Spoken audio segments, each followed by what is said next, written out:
बहुत पसंद होता है, बट इसे बनाने में काफी टाइम लग जाता है। तो आज हम बनाएंगे 10 मिनट में इंस्टेंट पास्ता। पहले हमें वाटर बॉईल करना है, उसमें 1 टेबल स्पून ऑफ ऑयल डालेंगे और फिर पास्ता को We'll prepare the tempering. For this, I will ଯାଉଛି cumin seeds, ଆଇ ଗୀତ ginger, କରିବ garlic, କରିବ and green ଆଜି ଟିକେ ଖାଇବା ପାସ୍ତା ମନ ହେଲାଣି ଆଉ ଯାଉଛି ଆଉ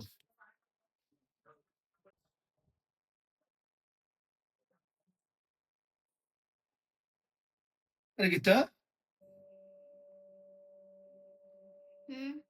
ଶୋଇଛ କଣ ଯେ ଆଜି କଣ ରୋଷେଇ ହବନି ନା କଣ? ନା ମତେ ଭୋକ ନାହିଁ କି ଖାଇବିନି କି ରୋଷେଇ କରିବିନି। ମୋ ଦେହ ଭଲ ଲାଗୁନି।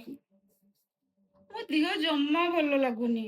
ଆରେ ହେ ଗଲା ହେଲା ମୁଁ କେତେ ଗୋଟେ ପ୍ଲାନ୍ କରିଥିଲି କହିଲ। ଆରେ ମୁଁ ଭାବିଥିଲି ତମକୁ ନା ରେଷ୍ଟୁରାଣ୍ଟ ନେବି ଖାଇବାକୁ।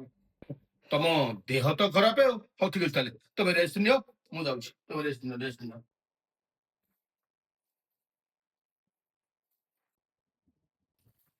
ଏ ଚାଲ ଚାଲ ତମେ ଏଟା କହୁଥିଲ ରେଷ୍ଟୁରାଣ୍ଟକୁ ନବ ମତେ ଖାଇବାକୁ ଦବ ବୋଲି। ଚାଲ ଚାଲ ଯିବା ଯିବା।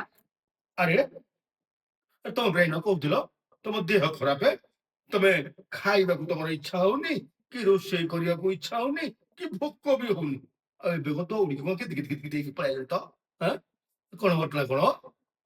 କାହିଁ ମୋର କଣ ହେଇଛି? ମୁଁ ପୁରା ଠିକ ଅଛି। ମୁଁ ପୁରା ରେଡି। ହଉ କୋଉଠି ରେଡି ଦେଖ ମୁଁ ତମର ଅଧା ବାଟ ନେଇକି ଯାଇଥିବି ତମେ କହିବ କଣ ମୋ ପେଟ କାଟିଲା ଏ କଥା ମୋର କିଏ ବୁଝୁ ନା ସବୁଠୁ ବେଟର ତମେ ଯେମିତି ଘୋଡା ଘୋଡେଇକି ଶୋଇଥିଲ ସେମିତି ଚୁପଚାପ ଶୋଇପଡ। ମୁଁ ନବା ଦୋକାନରେ ବାବା ତମେ ଶୋଇପଡ। କହିଲି ପୁରା ମୋ ଦେହ ଭଲ ଲାଗୁଛି। କଥା କଣ କି ମୋ ସାଙ୍ଗଟା ମୋର ଫୋନ କରିଥିଲା ଆରେ ଅର୍ଜେଣ୍ଟ କାମ ଅଛି ମୁଁ ଯାଉଛି ତମେ ଦିପହର ରୋଷେଇ କରି ରଖିଥ ଆସିଲେ ସାଥି ହେଇକି ମିଶିକି ଖାଇବା ହେଲା ମୁଁ ଆସୁଛି। 有人，有人。